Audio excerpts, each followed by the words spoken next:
get up, approaching the bottom of the hour. Wake-up call from Carolina last night. Reese Davis on the mic. Got to get it to the 29 on third down. Lopez to the outside, and it's intercepted. And it's going to be a walk-in touchdown for the veteran Bud Clark. His 12th career pick, and TCU gets the ball right back and punches it in for 6. That was really where the whole game turned. It was a 3-point game at that moment. They're probably going to get blown out anyway. But here's how it turns out. Carolina scores 7 points on their opening drive. Then they had 10 drives that ensued. They had 7 points on those combined, plus 3 turnovers. At one point, they allowed 41 consecutive unanswered points. That is the longest streak allowed by Bill Belichick in his over 500-game head coaching career. More on the college as we continue, but let's get back to the NFL. Hey, Graziano, let's run the hurry up. Lots to talk about as we get set for week 1, and it starts with a big quarterback out west. Yeah, Sean McVay, the head coach of the Rams, saying that Matthew Stafford is good to go as the starter for week 1. Stafford missed a huge chunk of training camp with a back issue that my understanding is going to have to be managed throughout the year, but he's apparently good to go for week 1. So good news there for the Rams, having their starting quarterback against a tough Houston Texans defense. In Miami, they named their captains for this season. Tyreek Hill, star wide receiver, not among them for the first time since he arrived in Miami. This is kind of a continuation of a story we've seen throughout the offseason. Tyreek Hill having to kind of rebuild and repair relationships in that room. He himself said at one point this offseason he didn't expect to be a captain based on the way he had acted at the end of last year. So Dolphins preaching accountability, culture. This, again, maybe just a continuation of that. We'll see what happens with Tyreek Hill and the Dolphins. And then Micah Parsons, new addition to the Green Bay Packers defense. Adam Schefter reporting yesterday that he's been dealing with an L4-L5 facet joint sprain in his back and may need to receive an injection if he's going to play Sunday. You see him here in practice looking like his back is fine, but, you know. To the point that you made earlier, and we've made all morning long. Yeah. His back what are you laughing hurts, at? whatever the case may be. You got a bad back. Are you doing that? Look, I can't do it with a good back. I played golf yesterday. My back hurts. There's back pain. But you guys were making the point earlier. The degree of specificity that the physical that an NFL team will perform on any player, much less someone they're going to sign to that contract. Trade 2 first-round picks for it. There's no way he's hurt in a way that it is going to have a lasting impact. Graz kind of hinted to this. You see that report, it's like, all right, Micah, we believe you. Like, you were hurt, it's good, we believe it. Now come out here and play in this game and come give us 15 to 20 plays and show us why we paid all this money and gave up those 2 first-round draft picks and Kenny Clark to come get you. I fully expect Micah Parsons is going to be fine, epidural or not. He's going to be out there on the field for the Green Bay Packers. The real question is he going to be out there on the field this Sunday? Because this took so long to play out, and because Parsons, because of his back and because he was holding in contractually and for whatever reason. Yesterday was essentially the first time he has actually practiced. And as D. Wood always says, you got to be doing football things to be ready to play a football game. What can he give them Sunday in a monster game against Detroit? I think they're going to create a package for him to be able to go out there and play. Dano talked about it. There's only but so many game records in the National Football League, and Micah Parsons is one of those. So I think when you look at a guy his caliber, you come up and you find a way. We don't need you to learn the whole playbook in a week. You learn these 5 to 10 plays, and when we go out there, the communication will be simple. You'll have one job. Beat the guy in front of you and go sack the quarterback. And we're going to see him on third down, second and long, those type of situations. I can anticipate he would be out there. So D. Wood, if that's all he can give them at this point, it's still worth it, right? Absolutely. Whoever it is you don't have up for this game, who's might wind up being a contributor on more plays, you still have Micah Parsons out there to rush the passer when he can. Even if you give him for 15, 20 plays, as a former offensive lineman, I don't want to deal with Michael Parsons for any play. Right. And so whatever Michael Parsons gives you, it's to the benefit of the Green Bay Packers, and it'll help them in that game against the Lions. Let me show you exactly why he may be. I described it earlier, like if we could put up C17, imagine like a jigsaw puzzle that has one piece missing, right? We all know what that looks like. Is he the exact piece they needed? The Green Bay defense was good last year, but they were 26th in pass rush win rate, 22nd in pressure rate. Micah Parsons was second out of all the players in the league in both of those categories last year. So D Wood, when we talk about the final piece that might put a team over the hump, he could be exactly that. Absolutely. And the one thing, like Jeff Hafley, the defensive coordinator, the things that he'll be able to devise to really exploit offenses is going to be fascinating. Like, the one thing about when you add a player like Micah Parsons, you know how much easier other people's jobs become? Because you got to focus on him. You got to, like, that's the number, like when preparation for games, coaches always say, you got to eliminate the game records, right? Michael Parsons won. Well, guess what? The other guys, the Luka Van Nesses, the other guys on their defense, they're going to have opportunities to go out there and make plays because you're going to be so focused on a Michael Parsons out there. So everyone's jobs get a little bit easier when you add a player of that caliber. And Greeny, you just said it. You talked about, is he the missing piece? When you're dating, you're looking for that significant other, you'll come up with a checklist of the things that they have to have. When you look at this Green Bay Packers defense, exactly what they're missing, you add Micah Parsons, you just checking it off on the list. Yeah. We got that.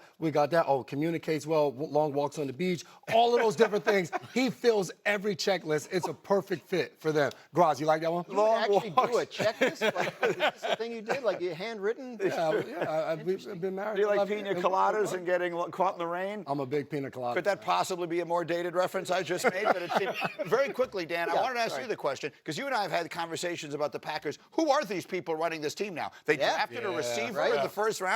They made a huge trade to get Micah Parsons. This is the most unpacker-like behavior that I could possibly imagine. 2 first-round picks for a player. This is a team that always hoarded picks in any round, very rarely traded them for players. That tells you what they think of this player, and that is that he is the difference maker that takes them from being a good team. They were a good team last year, a playoff team, to a Super Bowl contending team, which is where they want to be. You know, Jordan Love, they never got the rookie contract with Jordan Love, right? Like he was, by the time he was their starter, he was ready to make big money. So they have to cash this in pretty quickly. While they're still young, but they want to be a team that can win all the time. You pointed out their defense is young, and Parsons makes them younger. Their roster was already the youngest in the league last year, and then again this year after the 53-man rosters were set. And yes, Parsons 4 years younger than Kenny Clark, so they did get younger with that. Look, that's just a franchise that knows what it's doing. We'll see if it translates to winning that very tough division this year. Much more NFL conversation as we go. Let me get back to college, because the weekend concluded last night with TCU's blowout of Carolina. So let's do a fill-in-the-blank with our buddy Greg McElroy. Greg, the first one. Who is the number one team in the country? Fill in the blank. The number one team in the country in your mind is who? The Ohio State Buckeyes, Greeny. They did it defensively. They lost so many pieces off last year's defense that went on to win the national championship. To see them plug and play was remarkable. They also had a new defensive coordinator in Matt Patricia, and they won it with a game manager style play from their quarterback, Julian Sayin. If they can manage the game to a victory against Texas, that says a lot about their potential ceiling down the road. That said, the most impressive quarterback to you in week one was who? Thomas Castellanos, Florida State. This guy talked a big talk in the offseason, man, and did he live up to the hype? He was electric, not just throwing the ball downfield, very accurate on third down. He also was incredible when plays broke down and in quarterback design run, man. If he plays like that, Florida State is a real playoff contender. And then finally, Miami with the monster win over Notre Dame. So Miami's ceiling this year is what? Greeny, they can win the national championship. They are national championship contenders. That is the ceiling. With their personnel, the way Mario Cristobal has built this roster, they're extremely physical. They have difference-making, take-over-the-game defensive ends like Ruben Bain and Akeem Mesidor. They have a veteran quarterback, and they have really improved their skill set at wide receiver. I think this team is extremely well-rounded and could very easily make a run in the playoff if they get there. Let's talk about that quarterback. His name is Carson Beck. People remember him from Georgia. There was a time when we thought he might be a very high draft pick in the NFL. Does he look like that again through 1 week wearing the Miami uniform? Yes, and if you look at what he struggled with last year at Georgia, he struggled when he was under duress. That was the furthest thing from the case in that performance against Notre Dame on Sunday night. He was able to move in the pocket, very poised, very decisive, able to get the ball out, buy a little extra time for his wide receivers to get open downfield. If you look at Georgia, when he was hit last year, the accuracy dropped tremendously, the decision-making dropped tremendously, and now it kind of looked like a pretty average guy, frankly, because quarterbacks are at their best when the things around you are not going well. You can still turn what would be a broken play into a positive play, or if nothing else, an incomplete play. He really played so much better under duress against a ferocious Notre Dame defense. So if he can continue with that, he not only will reestablish himself as a great college player, but I think he'll prove to NFL scouts who I talked to on Sunday night, they're kind of starting to drool again about Carson Beck, about what he might be able to do in transitioning to the next level. The draft next year is going to be loaded with quarterbacks. Let me show you something amusing here, everybody. Alabama, Florida State. The camera's panned. You might have seen this by now. The camera's panned to an Alabama fan who has seen better days, and he let them know how he was feeling. I don't know. I'm not exactly sure why we felt a need to cover that image there. The things that get said regularly now, but whatever. We didn't want to show that to you. Well, there was one fan who was watching, and was watching directly on the screen, and did this recreation of all the things that happened. Look at that. They've got exactly the score bug. Look at the faces of the people around them. That's extremely well done by that yesterday. But that fan spoke for a lot of people, including a caller named Legend who called in a Paul Feinbaum show yesterday. It was bad enough that I had to go on Maury Povich last year before the nation and say that Vandy was my daddy. That was bad enough. But now there's a part 2 to Legends Football Nightmare. I just got my ass run over by the Gus Bus. The friggin' Gus Bus just ran my ass over. I guess it's true what they say, Paul. The Gus Bus wheels do go round and round. Round and round over by Candy Ass. That's where they went round and round. I've never seen a team more softer, more pathetic in all my life. So after that astute and reasonable analysis from Legend, and by the way, Gus driving the Gus Bus is Gus Malzahn, who's the offensive coordinator at Florida State, has now beaten Alabama 6 times. We talked about this earlier. Do you believe the seat is already getting warm underneath Kalen DeBoer at Alabama? It's warm, but it shouldn't be.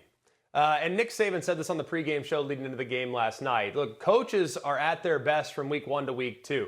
We've seen so many coaches over the years that look really, really rough in their debut or their second game or their first game against real competition. We saw it just 2 years ago when Nick Saban's team lost to Texas week 2, came out the following week against South Florida and laid a complete egg in what was arguably the worst performance of his tenure. He will be heavily scrutinized from this point forward, Kalen DeBoer will be, but more so than anything else, what I want to see as not just a fan of college football, but an alumnus of the Crimson Tide, I want to see better effort, I want to see better physicality, and I want to see Alabama become the puncher, not the recipient of the punch. That was the case this past Saturday. So if they can adjust and make changes and improve from this point forward, they can still win every game. They have the talent profile to do so. But now it's about becoming the aggressor and playing as if your back's against the wall, because it certainly is. They play Louisiana Monroe this week, but then they get Wisconsin, and then they go to Georgia. So that will not be easy. Greg McElroy, awesome today as always. We'll talk to you soon. Meanwhile, coming up here on this program, we are almost out of time, and we've yet to talk about maybe the biggest game of the week. It's Lamar, it's Josh. Which quarterback needs this opening weekend game more? We'll answer that question after we see if Graziano can answer this one. Dan, among the 30 quarterbacks to win the NFL's MVP award, who had the worst career